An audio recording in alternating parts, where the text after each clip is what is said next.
पे, जिन्हें लोग सुनते हैं, पढ़ते हैं, देखते हैं, उनके लिए एक एडवाइजरी जारी की है कि आर्मी के खिलाफ, नेशन के खिलाफ यदि आप कोई झूठ फैलाएंगे तो आपके खिलाफ कठोर कार्रवाई की जाएगी। योगी बाबा केवल इतना पता करवा ले कि लखनऊ में पोस्टेड कितने आईएएस और कितने आईपीएस इसके पास जाते हैं और इसको रकम पहुंचाते हैं, योगी बाबा के हाथों के तोते उड़ जाएंगे।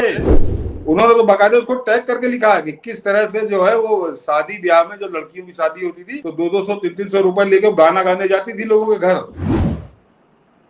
सर, भारत सरकार ने आज एक एडवाइजरी जारी की और जो हम लोग लंबे समय से उसकी डिमांड कर रहे थे, इस एडवाइजरी के मुताबिक हमने ट्विटर पे अपने ट्वीट भी किया था और आज दोपहर में इस पे एक विश्लेषण भी किया था अलग ढंग से। इस एडवाइजरी में कहा गया कि सोशल मीडिया इन्फ्लुएंसर, मतलब हम जैसे लोग भी जिनका एक प्रभाव है यूट्यूब पे, ट्विटर पे, फेसबुक पे, जिन्हें लोग सुनते हैं, पढ़ते हैं, देखते हैं, उनके लिए एक एडवाइजरी जारी की है कि आर्मी के खिलाफ, नेशन के खिलाफ यदि आप कोई झूठ फैलाएंगे तो आपके खिलाफ कठोर कार्रवाई की जाएगी।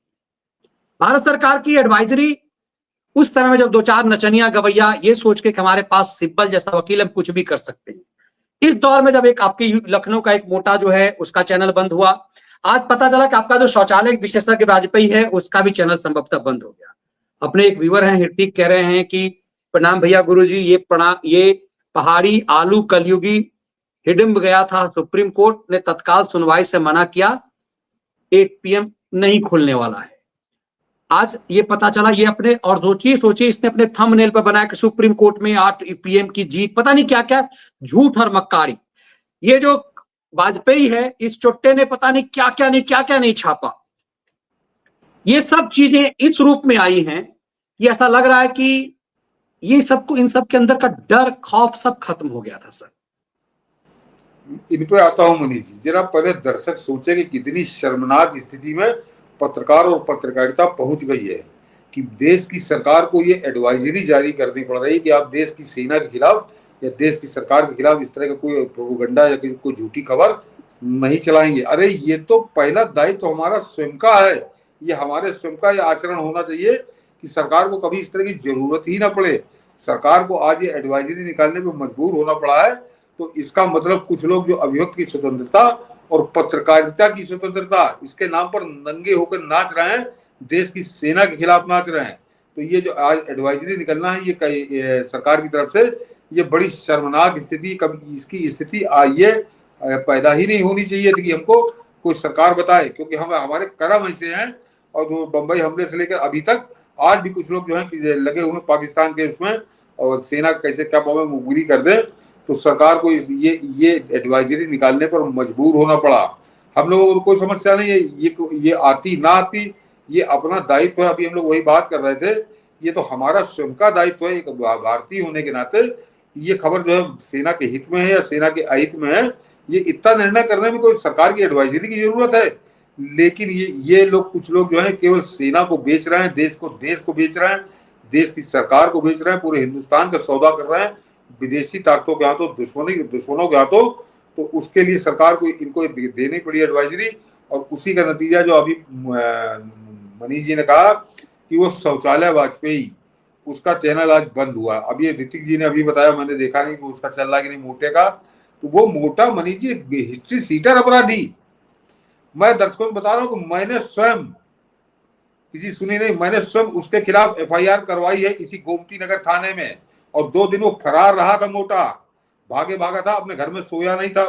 बसपा के विधायक के साथ उसने लेफ्टिनेंट कर्नल का मकान कब्जा कर लिया था।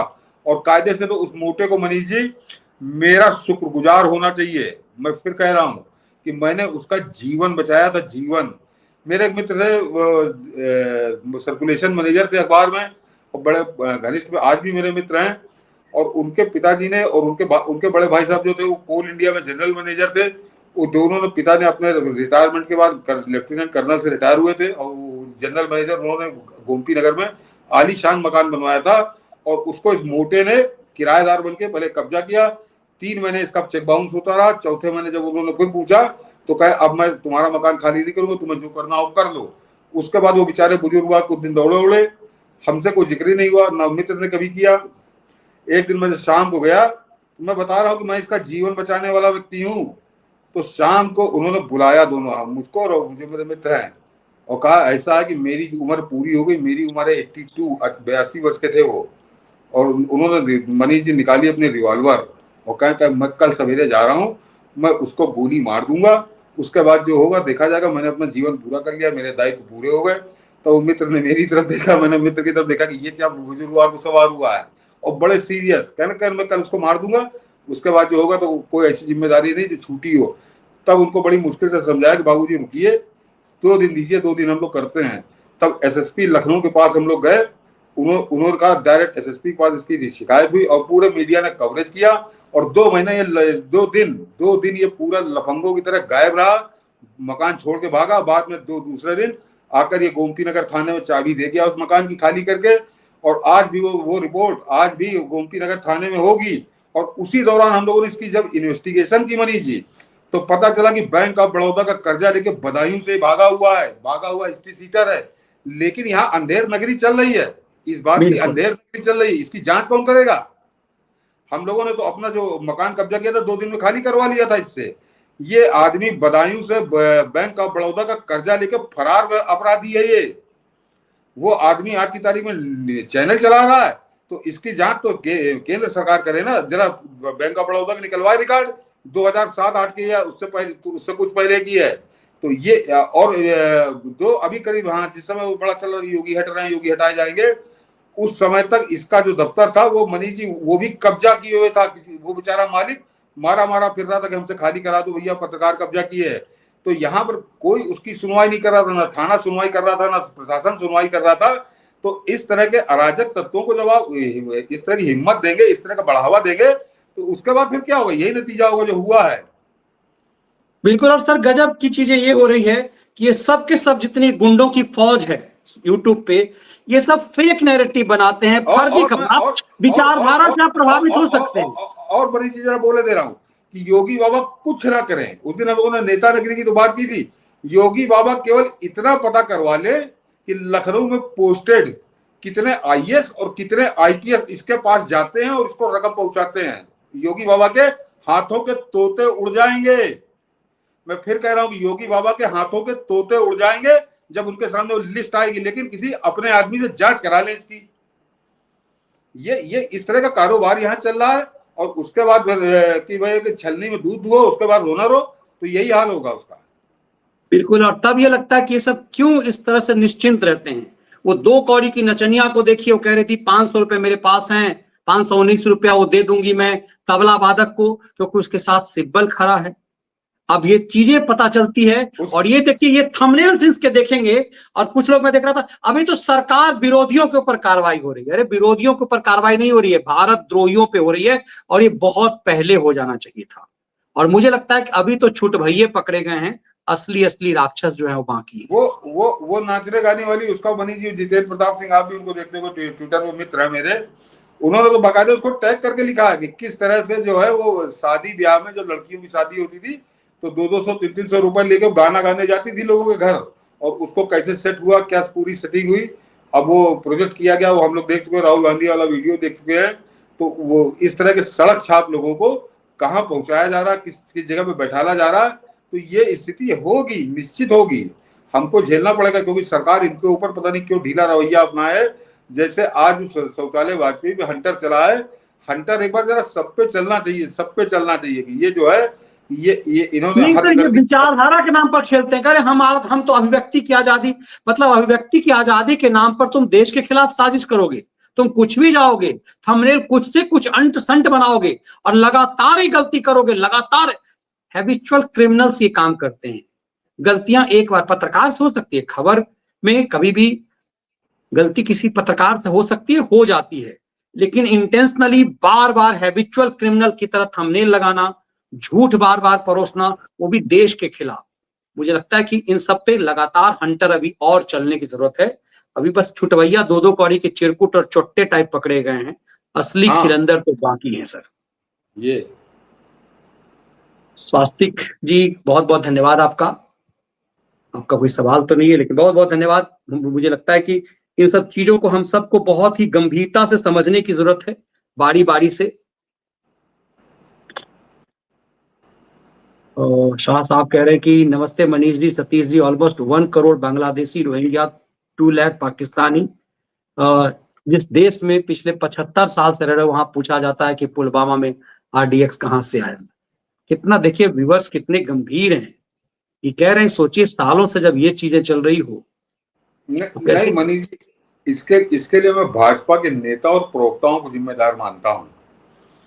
और कांग्रेस अपने एजेंडे पे, कांग्रेस तो कह रही कि पुलवामा में RDX कहां से आया, ये आज नहीं, ये कांग्रेस पिछले 6 साल से पूछ रही है, लगातार इस बात को दोहरा रही। और हमारे यहाँ भाजपा के नेता प्रवक्ता आज तक ये नहीं पूछ पाए कि RDX तो छोड़ो, RDX की बात करता हूं तो RDX 1 आध किलो, 2 4 10 किलो या 100 किलो नहीं आया। RDX कई टन RDX आया था, कई टन।